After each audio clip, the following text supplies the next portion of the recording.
Welcome to Building with Bud. We're on our next little phase.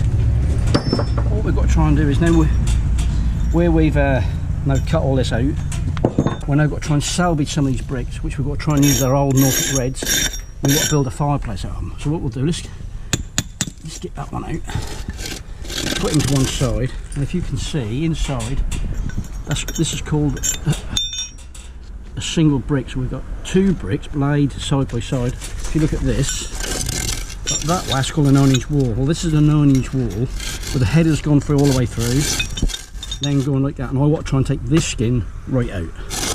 So let's see if we can save one, because we want to make a fireplace on. Look,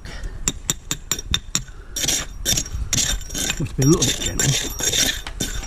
We can afford to get rid of that one.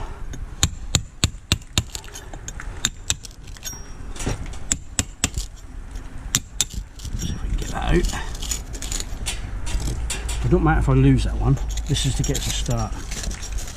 Right. So now look at that. Look, that's a lovely brick that is. It's laid frog. That was laid frog down. And they used to do that, so they didn't use so much mortar. So let's have a look. Look, we'll clean that there. Clean that. That is going to be a lovely brick to build in a fireplace. So that's our aim. We've got to collect loads and loads of those. These probably cost, if you want to go and buy them, £1.50 each in a yard. But that is fantastic. There we are. You can see we've cut the back. That doesn't matter. We just clean it up.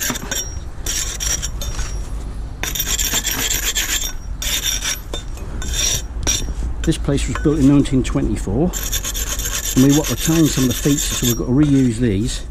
That'll be the face, and put that down there. So we've already got two nice bricks with which to build our new fireplace.